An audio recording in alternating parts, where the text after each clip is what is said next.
This morning on BRN, staying in shape in your 50s. Joining me now to discuss this and a lot more, Jill Brown is a certified fitness trainer and nutritionist. Jill, so great to see you. Thanks for joining us in the program this morning.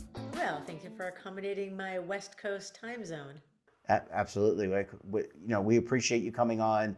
You've got a lot of great experience, and we're glad that you could share it with us this morning.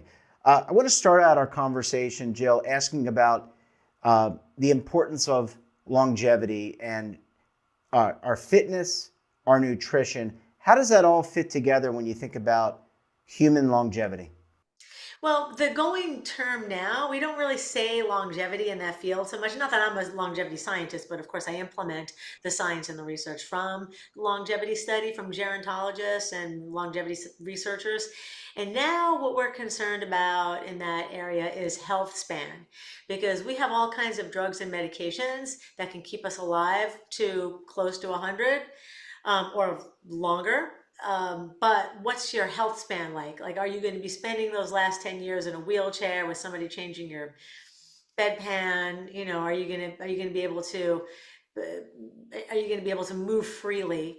So those are things that we think about. So the health span is how many years of life where you are physically able to take care of yourself. Yeah, okay, that's a really important distinction and an interesting an important perspective. So let's talk about working out. And when I reached out to you, I had seen a great article that you had written about getting flat abs in your 50s. And look, Jill, I'm 50, and I used to have really flat abs, and I don't anymore. So how does our exercise and what should we do to increase and improve that health span? Well, when we talk about health span, one of the markers of your health is metabolic health. And one of the markers of metabolic health is how big your belly is. So you've probably heard that your risk of heart disease increases the larger your belly, which is one of the reasons why I do work on people. Like, everybody wants to have a flat. Who doesn't want to have flat abs? I mean, everybody wants flat, toned abs. But there's an actual health and longevity or health span benefit to having leaner abs, and that is something called visceral belly fat. If you've never heard of visceral belly fat, there's the fat that lies right under the skin, like the pinch and inch kind. That's called subcutaneous fat. That is not dangerous. It's just under the skin. It doesn't cause any metabolic disturbances.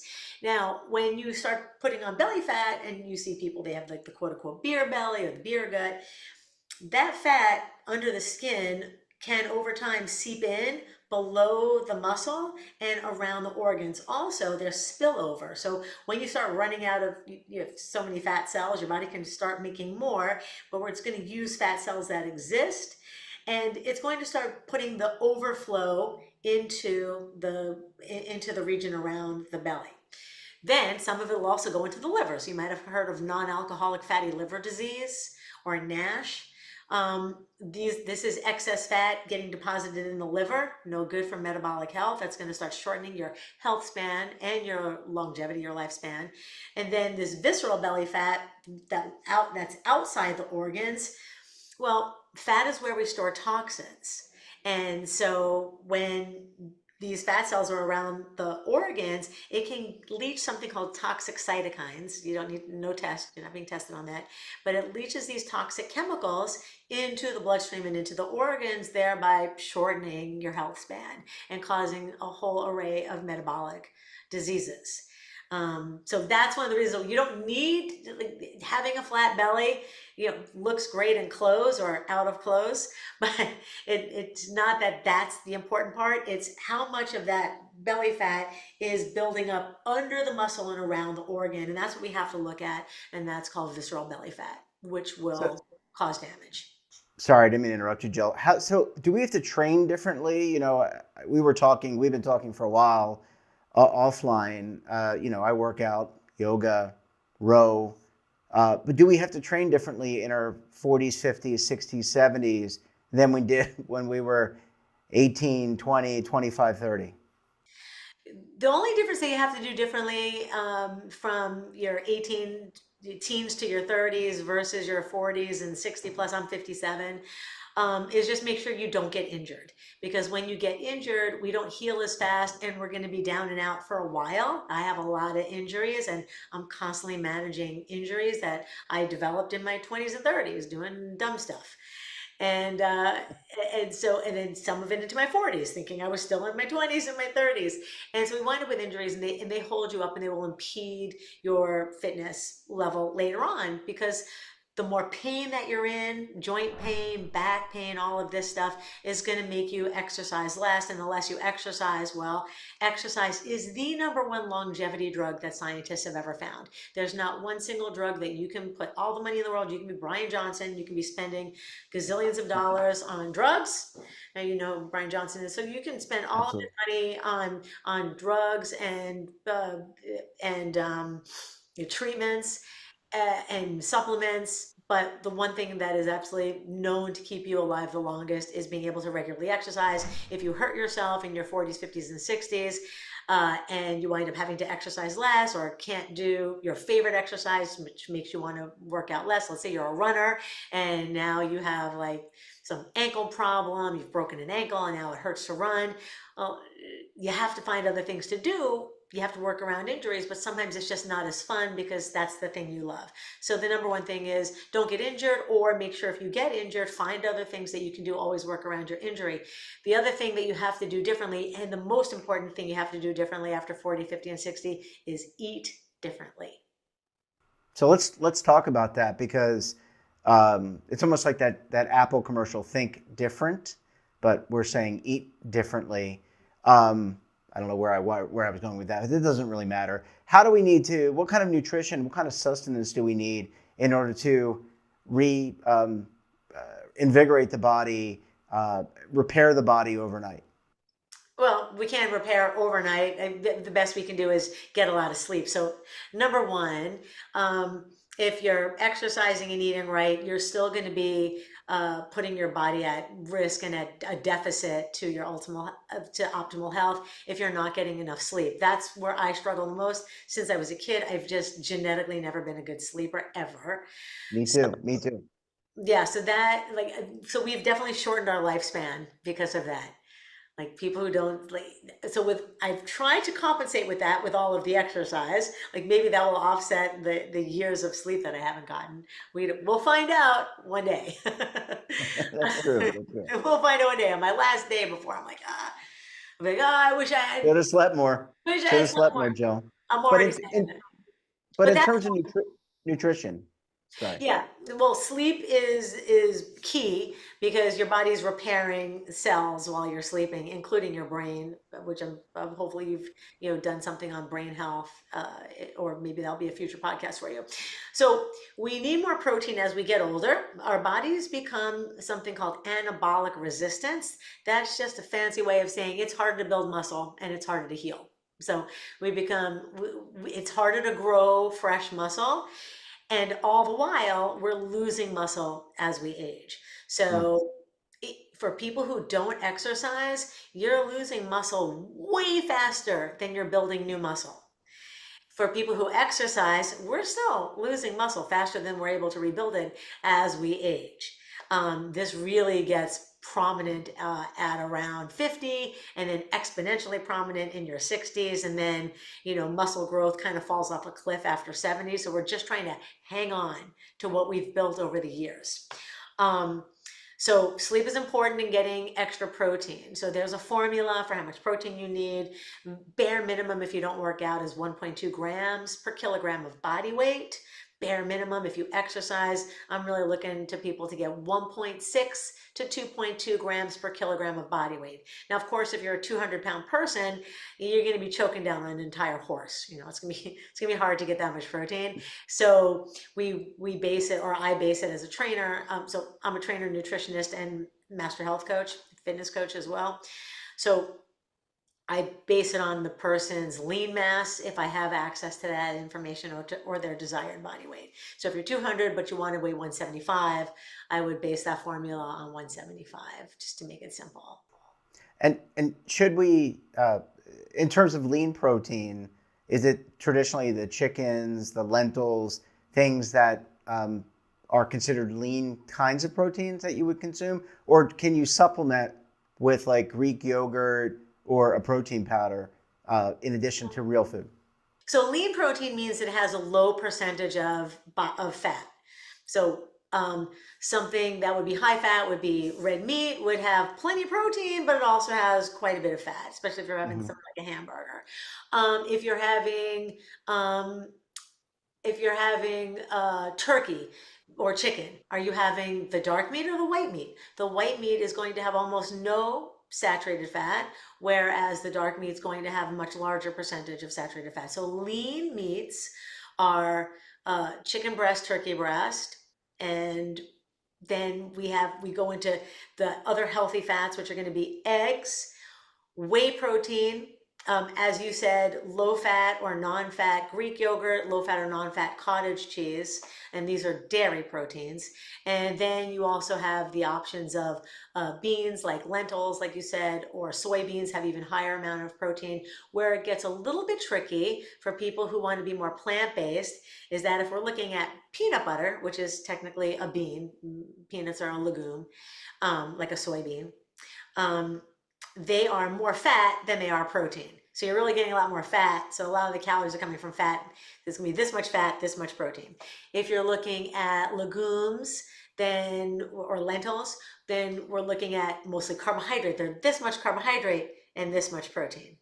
So if you're a vegetarian, then we talk about soybeans, lentils, other types of beans, and a quinoa is another one, uh, and peanut butter or peanuts, which is a And I'm sorry to interrupt you, Jill. And in terms of carbs, do we need to? I'm thinking about those flat abs that I had in my 40s and into my early 50s, and now they're not really flat anymore, unfortunately. But do we cut out?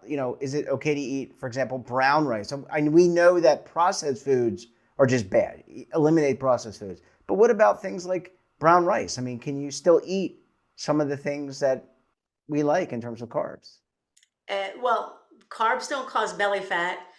Too many calories cause belly fat. So if you're gaining weight, it's because you're taking in more calories than you're burning.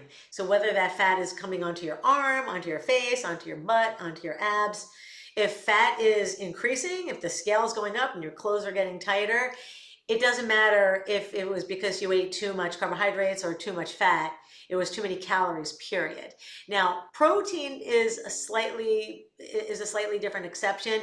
It is much harder to store fat from protein. Your body wants to use it for things, for muscle protein synthesis. So your body wants to use that protein. So it's loath to store the protein as fat.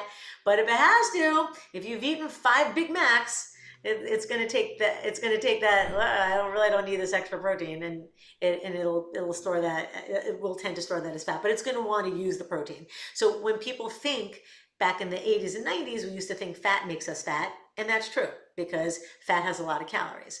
But Yeah. then we learned, oh well, let's not eat fat and let's all eat carbs and sugar, and oh well, guess what? That makes us fat too. And what was making people fat is the fact that they were just eating too many calories. They're like, well, I'm not eating fat anymore, so I'm going to double up my amount of calories that I'm eating from carbohydrates. I'm going to eat twice as much pasta, twice as much fruit, twice as much whatever, beans.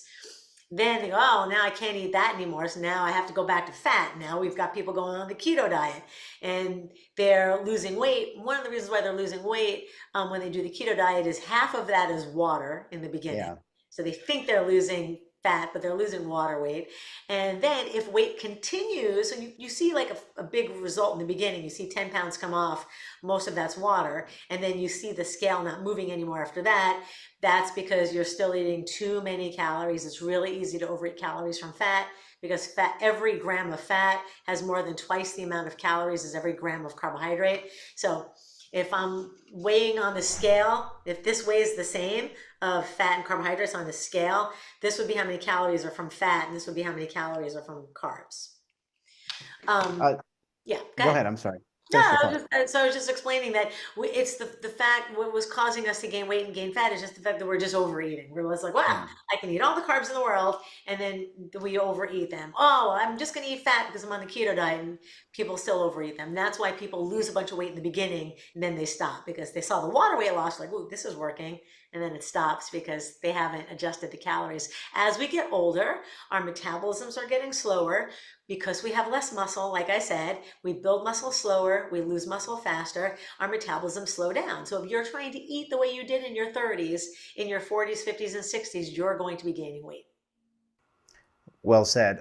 Jill, my last question to you is about mental health. How important is mental health to our health span, and how does diet and exercise relate to that?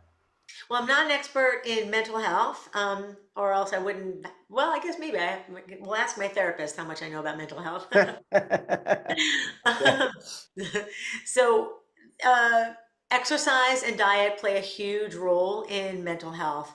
That's why they're studying certain nutritional supplements on cognitive health, cognitive health, like staving off cognitive decline, like staving off dementia.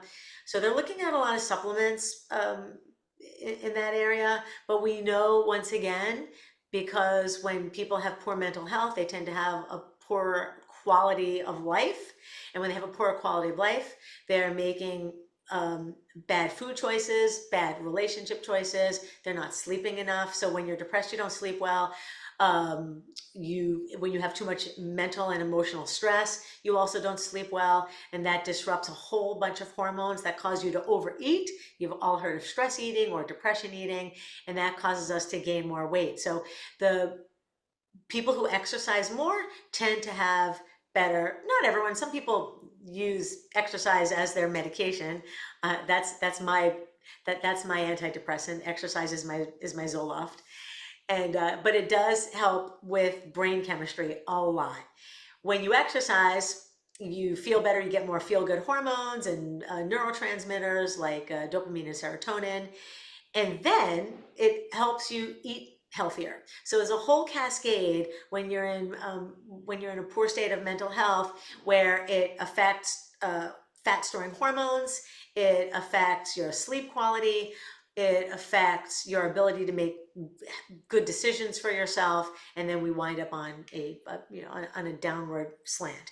When you make better food choices and you sleep better and you make healthier choices with your lifestyle as far as exercise and movement, it improves your mental health. Well said. It's all interrelated in some way. Got to take care of the mind, the body, and the spirit. Jill, we're going to have to leave it there. Thanks so much for joining us, and we look forward to having you back on the program again very soon. Thanks, Jeffrey. And don't forget to subscribe to our daily newsletter, The Morning Pulse, for all the news in one place. Details, of course, at our website. And we're back again tomorrow for another edition of BRN. Until then, I'm Jeff Snyder. Stay safe, keep on saving, and don't forget, roll with the changes.